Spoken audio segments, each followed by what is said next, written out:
todos y todas. ¿Se me oye bien por ahí? Bueno, bienvenidos una vez más a Escépticos en el Campo Compostela. Retomamos una temporada nueva. Para los que no hayáis estado antes, bueno, estas son unas charlas que hacemos el último viernes de cada mes, normalmente, todas sobre ciencia, pensamiento crítico, escepticismo. El último viernes de cada mes, como digo, a las 9 aquí en Ayasunes. Estas charlas las organizamos un grupo de gente y estamos apoyados por varias organizaciones, por RP, Sociedad para el Avance del Pensamiento Crítico, Círculo Escéptico, Comercial Custodia, Ayasunes, efectivamente, y sobre todo por todos vosotros, con vuestras donaciones y aportaciones que hacéis de vez en cuando en este botecito que pasaré después. Como siempre, la charla pues durará unos 45 o 60 minutos, más o menos. Más, mucho más.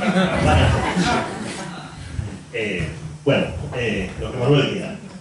Después de la charla, como siempre, tendremos un pequeño debate, una ronda de preguntas, ¿vale? Y después nos iremos a cenar con el ponente, así que los que queráis venir, pues vosotros estáis invitados.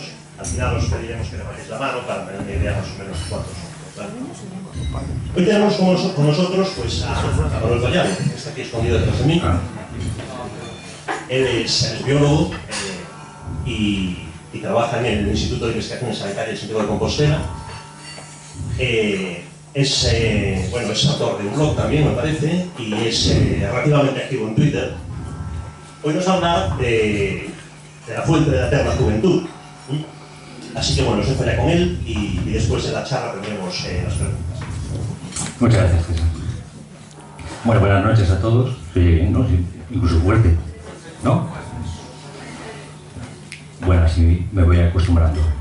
Sí, como bien ha dicho César, voy a dar esta charla que se titula En busca de la fuente de la eterna juventud. Espero que no os aburra mucho porque, bueno, yo este es un tema que me encanta, por interés personal, evidentemente cada año me interesa más, supongo que a vosotros también, y vamos a ver si os aburrís mucho, pues cortamos, tampoco hay mucho problema.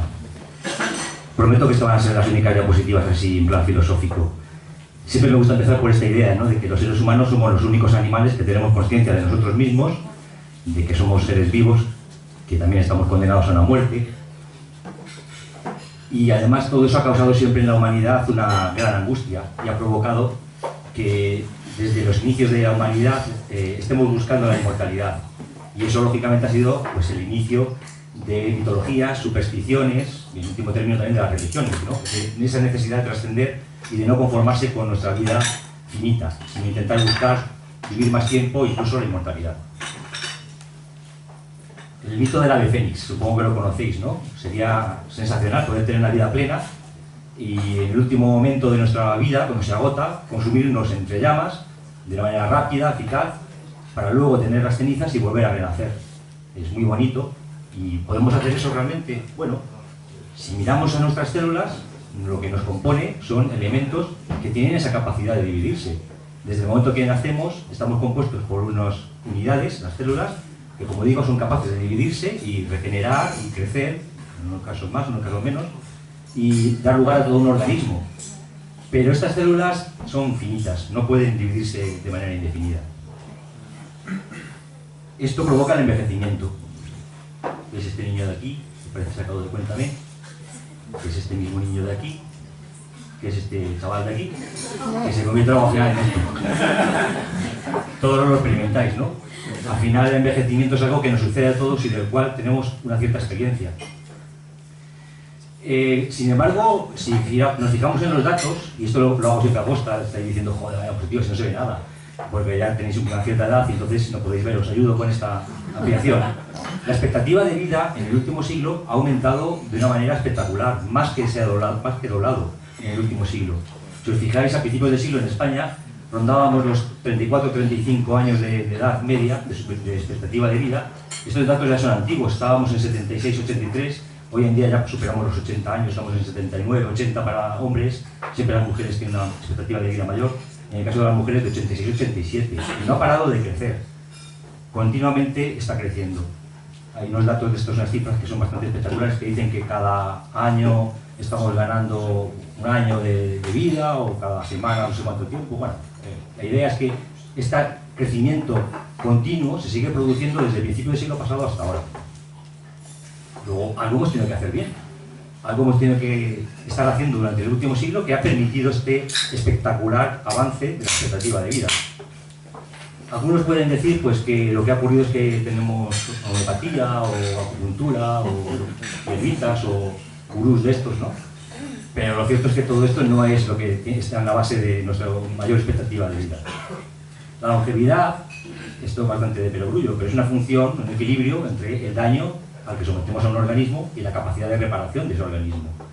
En la faceta del daño hemos mejorado tremendamente en las condiciones higiénicas, en las condiciones en las que encontramos nuestro agua, en las condiciones en las que tenemos de limpieza en nuestras ciudades o en nuestros pueblos o en nuestras casas.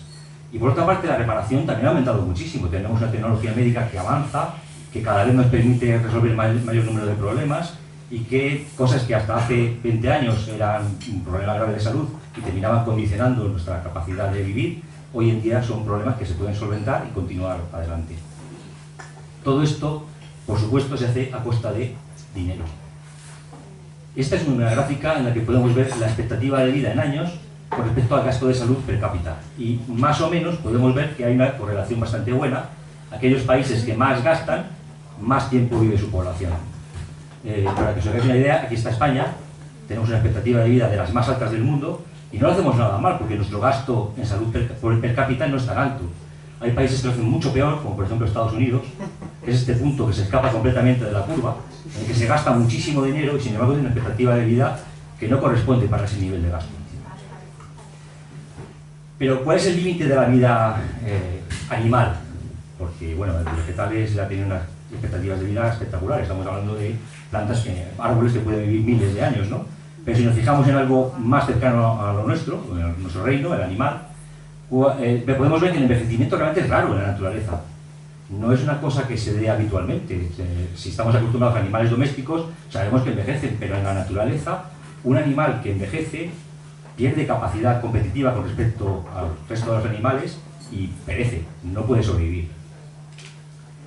Sin embargo, en el laboratorio, cuando estudiamos envejecimiento, o los organismos que utilizamos para estudiar biología, biomedicina, son organismos como el gusano este, Caenorhabditis elegans, la mosca, Drosophila melanogaster, o el ratón Mus musculus, que son todos animales que viven extraordinariamente poco tiempo, lo cual es una paradoja bastante curiosa. Cuando la gente se ha empezado a fijar en cuáles son las expectativas de vida de los animales en la naturaleza, una de las primeras cosas que se han dado cuenta es que la longevidad es función del tamaño. Cuanto más grande es una especie, más tiempo vive. Animales que tienen un enorme tamaño son los que más tiempo viven. Un caso claro es el de la ballena boreal. La ballena boreal se sabe que supera fácilmente los 200 años. Hay estudios peculiares de estos de ballenas que se han encontrado con un arpón de los que se utilizaban en la época de hace esos 2 siglos. Entonces sabemos que esos animales realmente pueden vivir unos periodos de tiempo bastante elevados, pero que son animales muy grandes. ¿Qué pasa si corregimos por la masa corporal del animal? Para eso se obtiene este coeficiente de longevidad que lo que hace es ver qué expectativa de vida le corresponde para el tamaño que tiene y sin embargo cuánto tiempo vive realmente. Ahí lo que nos sorprende es que hay un grupo, que son todos estos puntos claritos, que siendo animales pequeños viven muchísimo tiempo. Todos los puntos claritos son murciélagos. Los murciélagos son unos animales que viven extraordinariamente mucho más tiempo de lo que les corresponde para el tamaño que tienen. Hay muchas peculiaridades en los murciélagos, la primera que vuelan, y eso parece una tontería, pero es muy importante. Pero destaca un animal que sí que es un mamífero, un roedor, este de aquí, que es este punto negro, que para el tamaño que tiene vive extraordinariamente mucho más tiempo del esperable. Es el ratopín, que es este simpático y yo le doy guapo ya, de tanto verle, la que viene muy feo, pero bueno, hace una salchicha así con dientes, ¿no? Que es el ratopín o desnudo, el ratopín rasurado, ratatopo desnudo, le podéis encontrar distintos nombres. El nombre científico es Heterocephalus glabrer.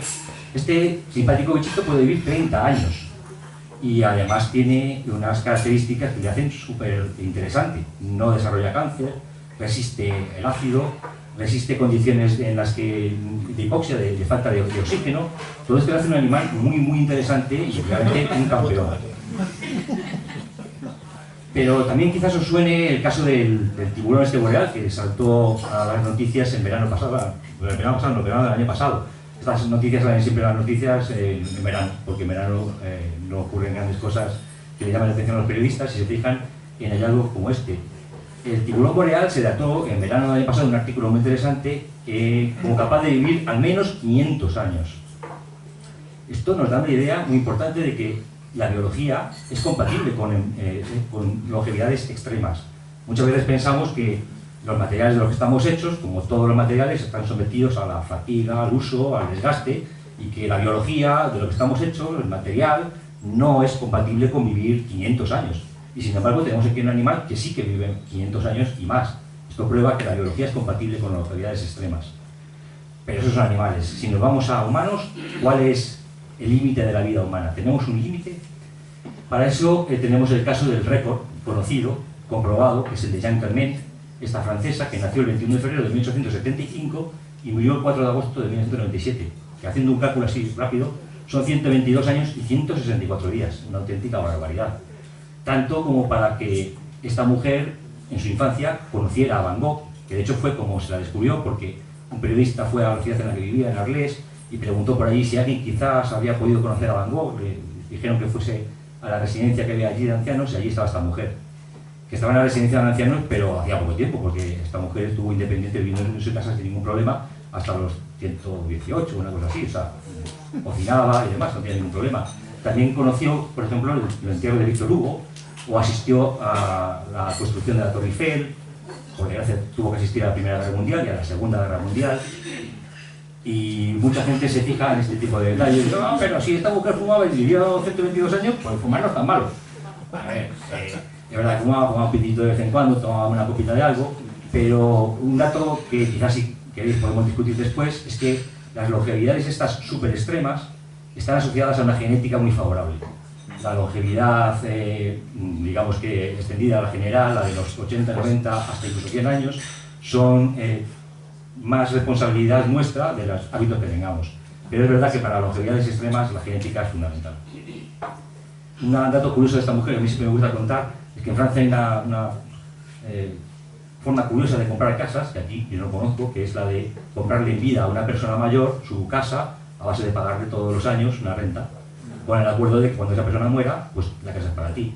Un abogado francés a esta mujer le compró la casa cuando tenía 80 y muchos años, pero eso también es el negocio del siglo, se ató a pagar la vivienda, su viuda también se ató a pagar porque el hombre murió de viejo, esa mujer seguía viviendo y al final tuvieron que pagar pues mucho más de lo que habían pensado. Sin embargo, también quizás os suene este artículo que salió hace muy poco en las mejores revistas, en Nature, que dice el límite de la longevidad humana está en los 115 años. ¿Cómo puede estar en los 115 años? Si acabo de contar que hay una señora aquí que vivió 122, todo parece un poco contradictorio. Y la figura fundamental de ese artículo era esta. Decía, si nos fijamos en cuál es la edad de la persona más mayor que murió cada año, pues vemos que hay un crecimiento hasta sí, los años 90, pero que desde entonces esta edad máxima está bajando. Hemos llegado al límite y realmente podemos calcular que 115 es el límite. Bueno, otra gente lo que hizo fue coger incluso algún punto más que esta gente se había olvidado y dibujar su propia línea y dijeron, pues yo no veo realmente que esto esté bajando.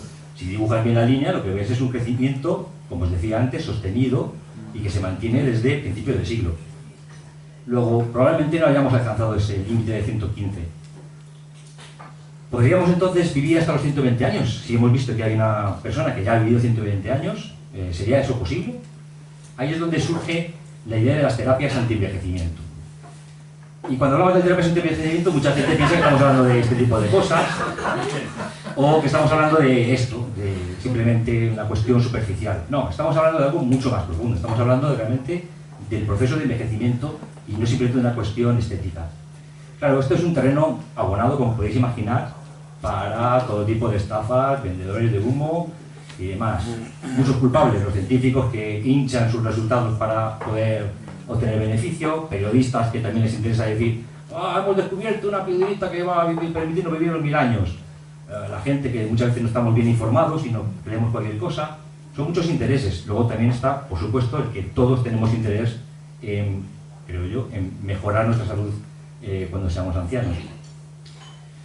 Esto ha provocado que, y estas son cifras de hace ya 10 años, que solamente en Estados Unidos el negocio del anti-envejecimiento, el anti-aging que le llaman allí, mueva 88.000 millones de dólares. Es una auténtica barbaridad. Es un negocio muy floreciente y en España en los últimos años las clínicas anti-envejecimiento han florecido también por todas las esquinas. Yo estoy hablando de biología molecular del envejecimiento, no estoy hablando, como decía antes, de la cuestión estética. Hay mucha gente que se pregunta inmediatamente, ¿biología molecular del envejecimiento? ¿Pero existe una cosa como esa? Toda la biología molecular del envejecimiento realmente parte de estos experimentos que se realizaron en los años 80 con este gusanito que os comentaba antes, el Caenorhabditis elegans. Lo que hicieron estos investigadores fue dedicarse a mutar, alterar el genoma de estos bichos a base de bacterias, radiación, agentes químicos, para provocar distintas mutaciones y examinar qué efecto provocaba en los gusanos. Lo que observaron era que haciendo eso obtenían gusanos viejos y gusanos jóvenes. Luego, alterando la información genética, podemos provocar que un animal viva mucho más tiempo o viva muy poco tiempo. Pero eso es fantástico, eso quiere decir que el envejecimiento es maleable, es plástico, no es una cosa fijada de una manera totalmente rotunda y que no podamos modificar. Si es maleable, podemos buscar cuáles son las causas moleculares, esos genes tendrán que hacer algo, codificar algún tipo de proteínas, hacer algún tipo de cosa, alguna función que si la conseguimos descubrir, podemos encontrar estrategias que permitan frenar, o incluso a lo mejor algunos dicen, revertir el envejecimiento. Es decir, como se hace en la medicina actual, necesitamos tener una teoría científica que explique el problema y con ello plantear una posible terapia que podamos testar para ver si es efectiva o no. Pero claro, el envejecimiento, a nadie se le escapa que es una cuestión multifactorial, ¿no? El envejecimiento, ¿a qué cabeza ataca? O sea, el envejecimiento está afectando a tantísimas cosas que parece muy difícil que podamos atacar a todas ellas. Vamos a poder encontrar una única cosa que, actuando sobre ella, podamos vivir más tiempo. Empezamos con teorías que se han planteado sobre cuál es el origen del envejecimiento, qué es lo que está causando el envejecimiento y, por lo tanto, qué base tienen, si son fiables o no, y qué terapias se están planteando con respecto a ellas. La primera, siempre me gusta utilizar la analogía del coche porque es muy fácil, es muy sencilla, muy intuitiva, la teoría oxidativa. Esta teoría dice que, pues como los coches somos cacharros, ¿no? Y que cuando envejecemos simplemente es porque nos oxidamos. Y está toda esa teoría de que el estrés oxidativo aumenta, la oxidación, todo esto provoca que nuestras moléculas con el paso del tiempo se oxiden y eso es el envejecimiento. El problema es que en el laboratorio no ha demostrado su validez. Llevamos ya décadas de esta teoría y cada día se desmonta más, tanto como que ya está totalmente desacreditada. Nadie habla ya hoy en día de la teoría oxidativa del envejecimiento. De hecho, los antioxidantes no son efectivos. Se ha probado de una manera o de otra, los antioxidantes o las enzimas sobre las que actúan tampoco. En modelos experimentales se puede aumentar esas defensas antioxidantes y no provoca una mejora en el envejecimiento. Y de hecho, si acaso, lo que producen son cáncer. Muchos de los ensayos que se han utilizado antioxidantes, suplementación de antioxidantes en población, se han tenido que parar porque se veía que los individuos que estaban siendo tratados estaban empezando a tener un mayor nivel de incidencia de cáncer. Sin embargo, a todos os sonará que, por supuesto, el antioxidante en los alimentos es un mensaje que se manda a todo el mundo. Y uno va por el pasillo del supermercado y ve café antioxidante, fruta antioxidante, todo antioxidante. O peor, te venden las pastillitas de suplementos antioxidantes como genial porque eso te va a proteger del cáncer, y es todo lo contrario, o te va a proteger del envejecimiento. Esta teoría y estas terapias planteadas en esta teoría no son válidas. Otra idea que plantea cuál es el origen del envejecimiento es el de la restricción calórica. La analogía sería pues el tener un coche así de principio de siglo que hemos mantenido en un garaje, no lo sacamos nunca a dar una vuelta, con lo cual se encuentra perfectamente. Restricción calórica, si comemos muy poquito y nos mantenemos muy quietecitos, pues con eso vamos a poder vivir mucho tiempo, porque el uso, ¿no? el gasto que hacemos de nosotros mismos es lo que provoca el envejecimiento. Estas teorías, nada menos que provienen incluso de la idea del renacimiento. Este señor, aquí se Luigi Cornaro, que se ve aquí, y bueno, aquí también en grande, este señor dejó un escrito que se llama La vida sobria, que de hecho fue súper popular, superventas en Estados Unidos el siglo pasado, en el que contaba su vida y decía que él siempre se encontraba mal y que estaba siempre cansado y que no tenía vitalidad y no tenía una edad demasiado avanzada. Hasta que un día, pues por inspiración, no sé si divina o qué, se le ocurrió que comiendo menos, quedándose siempre con hambre, reposando más, quizás eso le iba a sentar bien. Y él aseguraba que había llegado a vivir, todo el mundo sabe que paseó las fechas de su nacimiento y su muerte, pero bueno, todo el mundo, él decía que había llegado a vivir, no sé, pues 100 años, no cosa por el estilo. Mucha gente piensa que realmente lo que tenía este señor era, o era diabético, o era celíaco, algún problema con la comida, y efectivamente restringir las comidas le ayudó, pero realmente no tenía ninguna base. Pero Lo que sí que es cierto es que científicamente esta teoría es la que más apoyo ha recibido por distintas vías. Con modelos animales ha sido posible demostrar en ratón, en rata, en salmones, en montones de bichos, que si sometemos a restricción calórica, que quiere decir aportar menos calorías en la comida sin malnutrición, aportando todos los nutrientes necesarios, eso permite que los animales vivan mucho más tiempo, pero una burrada, estamos hablando del doble de tiempo. Esto fue el trabajo que realizó Kyle McKay durante el siglo pasado, que es un pionero en esto de la restricción calórica. Como digo, esto se demostró en ratones, en ratas, en muchos animales, y hubo una disputa muy grande hace relativamente poco entre la Universidad de Wisconsin, representada aquí por este, y el Instituto Nacional del Envejecimiento de Estados Unidos, que sometieron durante, pues claro, los bichos estos, los monos estos viven 20 y tantos años, someterlos a restricción calórica y esperar a ver si tienen mayor o menor esperanza de vida es un poquito complicado, pero lo hicieron. Y publicaron sus resultados totalmente contradictorios. Unos decían que vivían muchísimo más tiempo, otros decían que no vivían para nada más tiempo. Como ocurre en ciencia, lo que hicieron, como ocurre en ciencia cuando funciona bien, se reunieron, reanalizaron todos sus datos y llegaron al acuerdo de que efectivamente, al final la restricción calórica sí que había funcionado bien y encontraron cuáles habían sido los problemas que habían tenido el grupo que había visto que no había habido esa diferencia de expectativa de vida. Pero llegaron a ver que efectivamente también en monos era posible ralentizar el envejecimiento y tener una mejor salud en las edades avanzadas con la restricción calórica.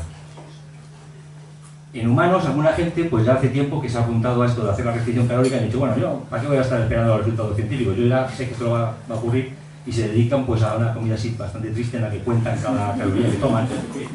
Pero esto es bastante peligroso porque provoca problemas de regulación de la temperatura corporal, provoca osteoporosis, provoca disminución en el deseo sexual, y si no se lo provoca a ellos, que tiene que estar con él, se lo provoca a ellos, porque va a tener una pinita de hombre que no... El caso es que lo que hicieron los científicos es lo que os decía antes. Si esto funciona, vamos a ver cuál es la base molecular, cuál es el mecanismo por el cual eso funciona. Se fueron a organismos en los que funciona esto de la restricción calórica, como el gusano, la mosca, el ratón, vieron cuáles eran las redes moleculares, vieron qué cosas tienen en comunes y dijeron, bueno, alguna de ellas tiene que ser posible tocarla y con ello obtener el beneficio de la restricción calórica, pero comiendo de todo, que eso es lo que todo el mundo quiere, ¿no? Zampar de todo, pero tener el beneficio de la restricción calórica.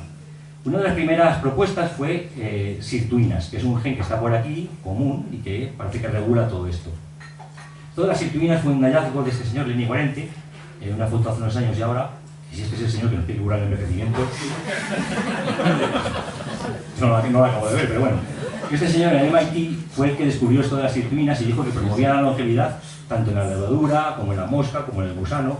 Y además tuvo un alumno aventajado que se llama David Sinclair, que estaba en Harvard, en Boston también, que descubrió en su laboratorio, en el laboratorio de Lenny Guarente, que el resveratrol es capaz de activar las sirtuinas. Y dijeron, bueno, ya sabemos que el problema es las sirtuinas, con eso somos capaces de tener beneficio y tenemos un compuesto que activa las sirtuinas. Además, todo les cuadraba. La paradoja francesa. La paradoja francesa, una cosa que estaba muy de moda, que decía que los franceses se ponen ciegos a comer paté, y a comer caza, y a comer carnes rojas, y sin embargo tienen una salud cardiovascular excelente y viven mucho más tiempo que los demás. Entonces dijeron, bueno, los franceses también se ponen ciegos a vino tinto. Y el vino tinto viene de las uvas, que tiene mucho resveratrol. El resveratrol activa las sirtuinas, ya está, es un pelotazo. Lo que hay que hacer es tomar resveratrol y con eso viviremos como los franceses. El problema es que la paradoja francesa es falsa. Los franceses viven el mismo tiempo que los demás, o menos, por ejemplo menos que los españoles, tienen una salud cardiovascular penosa, lógicamente por lo que comen, y lo que también es muy gracioso es que el consumo de vino necesario para poder tener esa cantidad de resveratrol que podrían tener un efecto biológico, pues equivale a unos 750 litros al día. Y yo creo que ni dedicándose profesionalmente a ello. Tuve la ocasión de estar con David Sinclair aquí una vez, comiendo en Japón, y bueno, cenando, y yo le pregunté a David, ¿esto que habéis publicado, esto que estáis diciendo, esto que vendéis del resveratrol, cómo es? Y dijo, tú calla. Yo lo que he hecho ha sido fundar una compañía que se llama Sirtris, porque esto del resveratrol está en la uva, pero es muy malo y no funciona muy bien. Vamos a buscar compuestos que funcionen como el resveratrol, pero mucho más potentes, sintéticos, patentables, y vamos a ganar una pasta tremenda, porque lo que he hecho ha sido vendérselo a GlaxoSmithKline, una de las mayores compañías farmacéuticas del mundo. Glaxo pagó 720 millones de dólares y al año, 2 años cerró todo esto porque se dio cuenta que era un bluff, no valía para nada. Que realmente todo esto que le habían vendido, de que el resveratrol y que los análogos y que las sirtuinas, no hacía absolutamente nada. Esto no ha sido ningún problema para que alguna gente pues haya aprovechado y haya dicho, bueno, como está todo esto en las noticias todos los días, nosotros nos vamos a aprovechar, vamos a sacar compuestos como este es solamente un ejemplo, pero este yo creo de los que más se aprovecharon, más fama tuvieron, que es el Revidox, no sé si todavía se venden en las farmacias, capsulitas que tienen, según ellos, resveratrol o cosas similares y que con eso vamos a envejecer muchísimo más tarde y demás. Aprovecharon el tirón durante unos cuantos años, han hecho caja y ya está. Sin embargo, las sirtuinas realmente, como os decía, demostraron que no son capaces de promover la longevidad.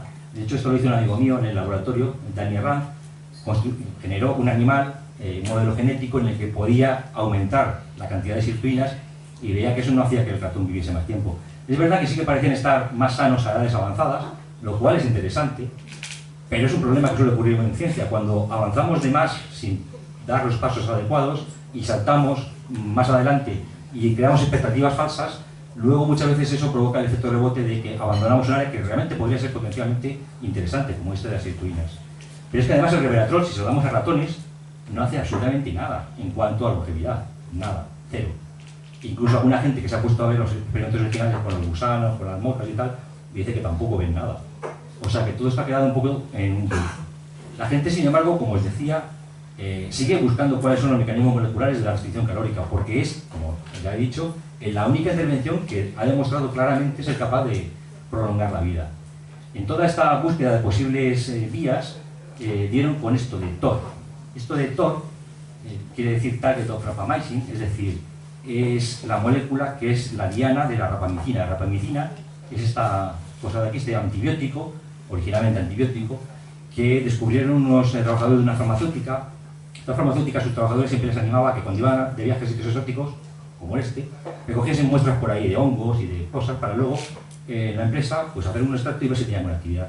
Y esto se llevaron una muestra del suelo de aquí y descubrieron un antibiótico, bueno, que parecía prometedor, le llamaron rapamicina, o Rapanui, y luego lo que se dieron cuenta es que es un potente inmunosupresor que se utiliza ahora mismo en la clínica en trasplantes.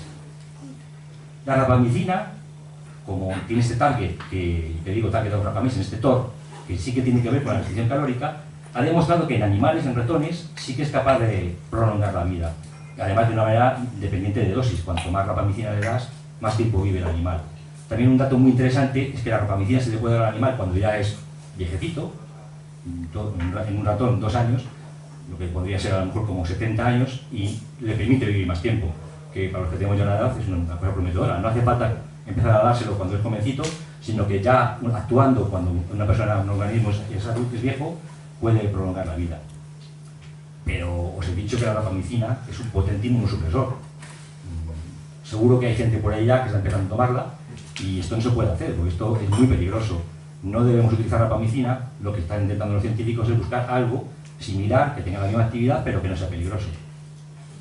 En esta búsqueda de otros tipos de vías que puedan intervenir en la restricción calórica, se propuso también que la insulina parece que tiene que ver con todo esto, y de hecho hay un fármaco muy utilizado en el mundo, metformina, es uno de los fármacos más seguros que existen, está declarado por la Organización Mundial de la Salud como fármaco, no sé cómo le llaman, pero como de lo que hay que tener en un pedestal y guardarlo mucho, porque es sensacional, los médicos me decimos eso, no sé cómo se llama. Y lo que se dieron cuenta es que si la metformina es capaz de controlar a los diabéticos por el tema de la insulina, quizás también tenga un efecto anti-envejecimiento. Se lo dieron a animales y bueno, sí, ¿no? Parece que, podríamos decir que sí, pero realmente tampoco parece un aumento espectacular. A lo mejor, pues, en vez de vivir 84 años, vives 85, 86. Bueno, lo que sí que ha servido es para investigadores como Nir Basilay, que es uno de los pioneros en todo este campo, es para que Nir Basilay haya planteado y haya conseguido tener aprobado un ensayo clínico con metformina, no directamente para el envejecimiento, porque el envejecimiento no es algo que se puede ensayar en un ensayo clínico porque no está considerado una enfermedad, solamente se puede hacer ensayos clínicos con enfermedades, pero él defiende que sí que podemos actuar en ensayos clínicos con pacientes, buscar compuestos que sean capaces de mejorar toda una serie de enfermedades asociadas al envejecimiento. Lo que está haciendo es reclutar enfermos que están tomando, gente que toma metformina y está analizando la incidencia de Alzheimer, cáncer, enfermedades cardiovasculares, enfermedades degenerativas para ver aquellas enfermedades que están asociadas al envejecimiento si se retrasan en esa población que está tomando metformina. Y pretende con eso además convencer a las administraciones que se encargan de esta regulación de que sí que merece la pena establecer ensayos clínicos frente al envejecimiento. A modo de resumen, la forma más clara y potente de poder retrasar el envejecimiento es actuando sobre la restricción calórica, vías que se han ensayado con compuestos. La rapamicina sí que es capaz claramente de retrasar el envejecimiento, metformina un poquito, resveratrol no. Otra teoría que dice, que intenta explicar por qué envejecemos es el del desgaste de los telómeros, que la analogía del auto que estoy empleando sería como decir que un componente esencial como los neumáticos, por el uso, por estar circulando, se desgasta. Los telómeros muchas veces se pone esta analogía de son como los extremos de plástico o metálicos que están en el extremo, en el final de los cordones y que tienen un nombre que sabéis seguro. ¿Ahí sabéis cómo se llaman estos? El herrete. Herrete, efectivamente. Eso es que ven mucho Phineas y Ferb, que es donde lo comentan, efectivamente. Estos herretes estarían permitiendo que los cordones no se deshilachen, ¿no? Sería el extremo. El extremo, en este caso, de los cromosomas. Sabéis que toda la información genética se organiza en cromosomas. En los extremos, que aquí se pueden ver pues, estos puntitos fluorescentes, serían las estructuras de DNA repetitivo y proteínas que están ahí a modo de tapón para impedir que estos cromosomas se deshilachen.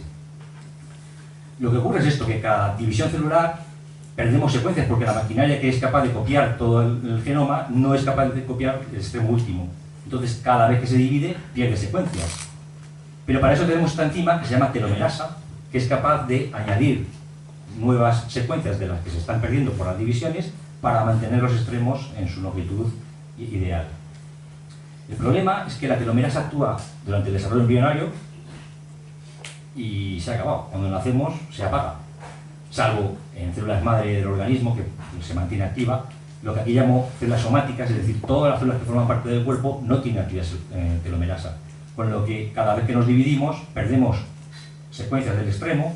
Y esto provoca que si miramos la longitud de esos telómeros, con la edad vaya disminuyendo hasta que llega un punto en el que se piensa que eso determina o establece el límite entre la salud y el envejecimiento o la enfermedad.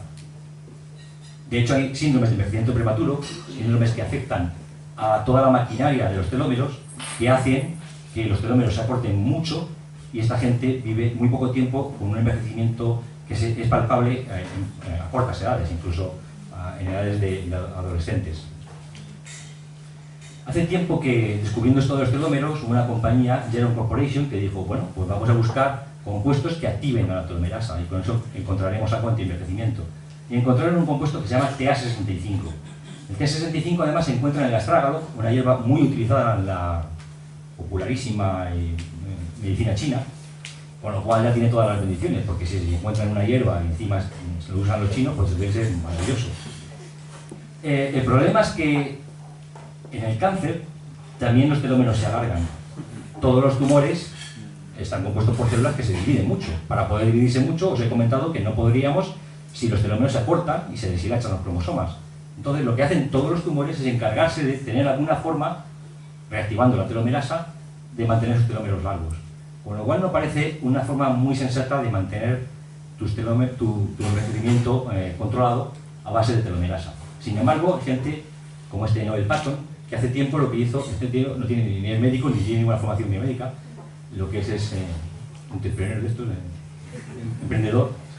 Compró la patente y el uso del TA Geron Corporation, que la tenía en un cajón porque se dieron cuenta que no era útil, y bueno, la compró y lo que hace es establecer este protocolo Patton, que por 25.000, esto hace tiempo, seguro que era más caro, por $25.000 te da tu supply de pastillitas de TA65, toda una serie de chequeos, de medidas de tus telómeros, de todo, de masajitos, porque por $25.000 al año no medidas.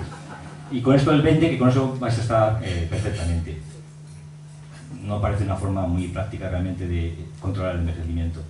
Sí que hay mucha investigación activa en el laboratorio para comprobar si sería posible actuar a este nivel para mejorar el envejecimiento. Este es el caso, por ejemplo, de María Blasco, la directora del Centro Nacional de Investigaciones Oncológicas en Madrid, que hace poco comprobó como una terapia génica, metiendo telomerasa empaquetada en unos virus que pueden llegar a un animal que tiene una condición de envejecimiento prematuro, permite que el animal tenga de nuevo una salud mejor.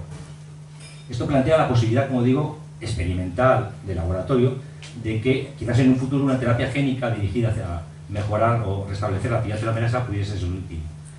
Hay gente que, como siempre estáis viendo en toda la presentación, ya ha pegado el salto para adelante, y esta Liz Parris, que de nuevo tampoco tiene ninguna formación biomédica ni nada, fundó esa compañía BioViva y anunció hace relativamente poco que se había ido a un país latino, sin identificar, a una clínica sin identificar, y se había sometido por primera vez, porque es un humano por primera vez se había sometido a terapia génica con telomerasa. Ella asegura que se ha pinchado esto, claro, si lo ha hecho en un sitio secreto y en unas condiciones secretas, tampoco nadie tiene ninguna forma de comprobarlo, es la única persona, o sea, esto realmente no sirve para nada, más que para publicidad.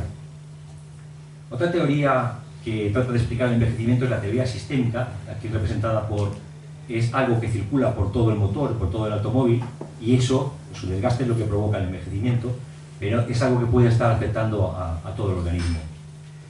Esto surge con experimentos de hace más de un siglo que parecen más bien propios de la novela de Frankenstein o así. Consiste en poner a compartir la circulación sanguínea a dos animales, como es un poquito escabroso. Si tú pones un animal viejo y un animal joven a compartir su sangre, lo cual no es muy agradable para los ratones, se puede comprobar cómo existen factores rejuvenecedores en el ratón joven que pasan al ratón viejo y le rejuvenecen. Tiene mejores condiciones de regeneración de sus músculos, tiene mejor capacidad, etc. Bueno, una serie de características que le hacen parecer más joven. Esto quiere decir que sí que hay factores circulantes en la sangre que podrían estar siendo capaces de mejorar la salud de un individuo anciano. Lo cual quiere decir que la sangre joven rejuvenece, que yo creo que es algo que intuitivamente todos sabíamos, pero que quizás no conviene tomárselo muy al pie de la letra y buscar esto como intervención, ¿no?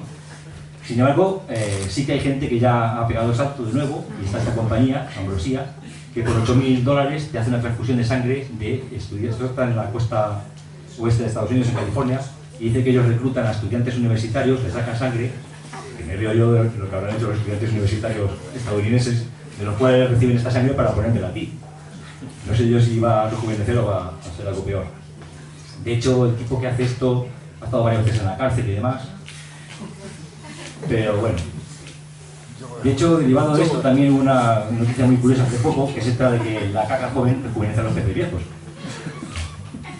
No sé en qué momento a alguien se le ocurrió darle de comer la caca de los peces jóvenes a los peces viejos. Pero esto tiene que ver también con un gran interés que hay con la microbiota, con todos esos microorganismos que crecen en nosotros, en nuestros intestinos y demás, y que forman parte, por la simbiosis que tienen con nosotros, forman parte también de nosotros mismos y pueden estar condicionando nuestro estado de salud.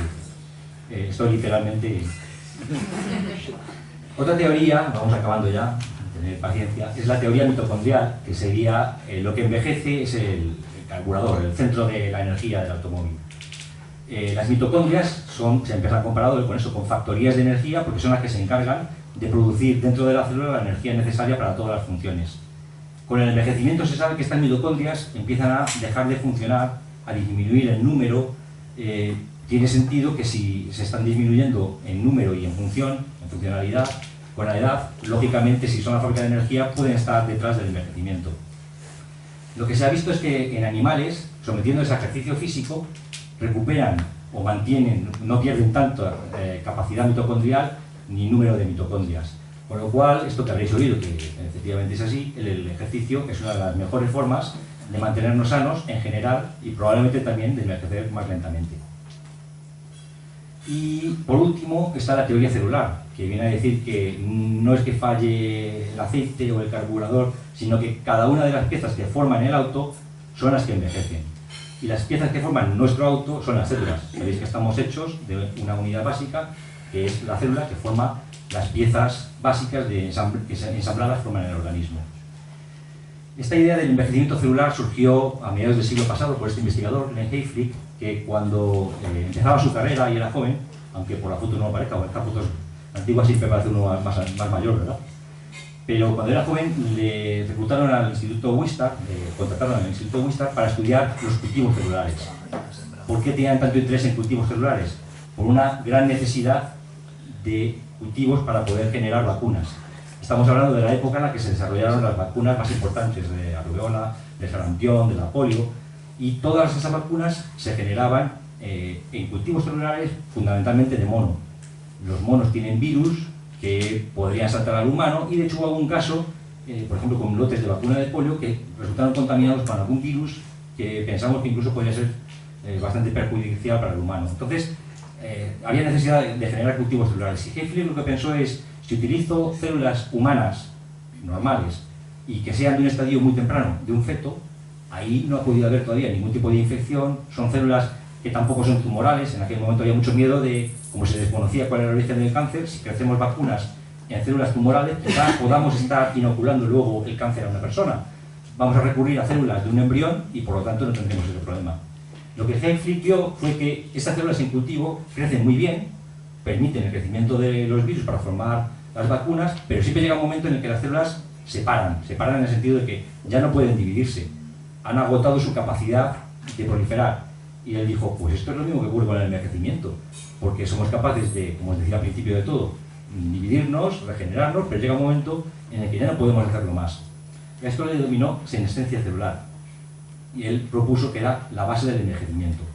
Lo que ocurre es que la senescencia también hemos visto con el tiempo, y de hecho tuve la fortuna de poder participar en esta investigación, la senescencia también es un mecanismo básico que nos protege frente al cáncer. Constantemente estamos sometidos a mutaciones y a alteraciones en nuestras células, en nuestro genoma, que podrían desembocar en cáncer. De hecho, inicialmente provocan algún descontrol de la proliferación, hace que estas células empiecen a dividirse, pero afortunadamente, como tenemos este mecanismo que detecta que hemos dividido muchas veces, se establece la senescencia celular y se controla, se forman quizás tumores benignos que no van a suponer ningún riesgo. De hecho, esto ocurre constantemente y ni nos enteramos. Un ejemplo muy gráfico es el de algunos de los nebus de los lunares que tenemos en la piel, que son inicios oncogénicos que han hecho que los melanocitos proliferen, se paran por senescencia y afortunadamente no desarrollamos un melanoma. Como son visibles porque están en la piel y son de color, lo vemos, pero en el interior de nuestro organismo seguro que tenemos montones de inicios de estos que están controlados por senescencia celular. Esto lo que quiere decir es que el cáncer y el envejecimiento están muy íntimamente ligados y relacionados, son dos caras prácticamente de la misma moneda, y por lo tanto hay que tener mucho cuidado. No podemos impedir que esta respuesta se produzca, esta respuesta de envejecimiento celular, porque entonces estaríamos desarmando al organismo de una protección básica. Pero, y si en vez de impedir que se produzca, lo que hacemos es eliminarlas, permitimos que controlen el cáncer, pero luego las quitamos de medio, porque se supone que esta acumulación de estas células es lo que está haciendo que envejezcamos. En los últimos años, y cuando hablo de últimos años hablo de año y medio o 2 años, no más, se han desarrollado lo que se conocen por senolíticos. ¿Qué son los senolíticos? Y se plantea que pueden permitirnos rejuvenecer. Los senolíticos son compuestos que en una célula envejecida le provocan la muerte, en una célula normal no tienen ningún efecto. Maravilloso. Si tenemos células envejecidas que están causando nuestro envejecimiento y tenemos un compuesto que específicamente es capaz de eliminar esas células, esto debería permitirnos no envejecer e incluso rejuvenecer. Pues todos los últimos datos que tenemos en animales es que funcionan. En animales primero de modelos de envejecimiento prematuro, en patologías relacionadas con el envejecimiento o directamente con animales envejecidos de manera natural, tratados con este tipo de compuestos, los animales pueden vivir más tiempo y se encuentran en mejor estado en edades avanzadas, lo cual parece muy prometedor. Esto ha hecho que se hayan fundado montones de compañías en muy poco tiempo buscando nuevos compuestos de este tipo. Esto ya no es una teoría sobre qué causa el envejecimiento, sino una posible solución que también se ha planteado en los últimos años. La reprogramación celular, quizás la solución final, es seguir el modelo cubano. Nos hemos quedado sin coches, pero podemos fabricar piezas que les hagan funcionar como los primeros. Si somos capaces de generar todas las piezas del auto envejecido, tendremos un auto nuevo constantemente. Esto es un descubrimiento que hizo este japonés Shinya Yamanaka, este investigador, en el 2006, hace bastante poco, por el cual recibió el premio Nobel, que lo que permite es que una célula adulta diferenciada, es decir, especializada en ser algo, como por ejemplo una célula de la piel, que solamente puede ser piel, con una pequeña manipulación genética sea devuelta a la capacidad de ser una célula madre pluripotente embrionaria, es decir, a dar lugar a cualquier tipo de tejido. Y si somos capaces en el laboratorio de dirigir la diferenciación de esas células a célula neuronal o cardíaca o muscular, podremos en teoría, y esto todavía es ciencia ficción, pero se trabaja intensamente en esa dirección, podremos generar estructuras, órganos, tejidos que puedan servir para reemplazar órganos y tejidos envejecidos o que no estén funcionando correctamente. De hecho, un descubrimiento fundamental de este campo es que cuando reprogramamos, cuando convertimos esta célula diferenciada adulta en una célula embrionaria, no solamente la estamos permitiendo diferenciarse cualquier cosa, sino que también la estamos rejuveneciendo. La estamos devolviendo realmente a la edad que tenía cuando era un embrión.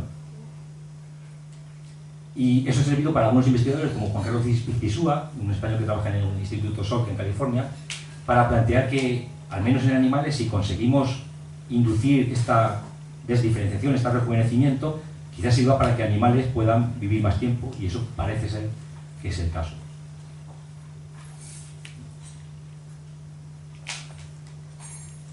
Y yo quisiera terminar con una cosa que no se iba a funcionar, que hemos estado probando antes. En fin, vamos a intentar, que es esta película, Me siento rejuvenecer, se llama en castellano Monkey Business. Para los que sean muy jóvenes, no están blanco y negro porque está estropeada, sino que le hicieron así aposta, no sabían hacerlo de otra manera entonces. Yo no sé si va a funcionar, si estáis muy calladitos a lo mejor funciona. Pues no viene ni empaquetada ni en botella. Se es viejo cuando uno olvida el mismo. Es un talismán que se guarda en el cuerpo. Una luz que se lleva en los ojos. Alguien a quien uno estrecha en sus brazos. Vaya, me alegro de salir esta noche con usted. Bueno. Me gusta mi fórmula. Hace pensar. Eso suele ser bueno. ¿Para qué hora encargaste la mesa?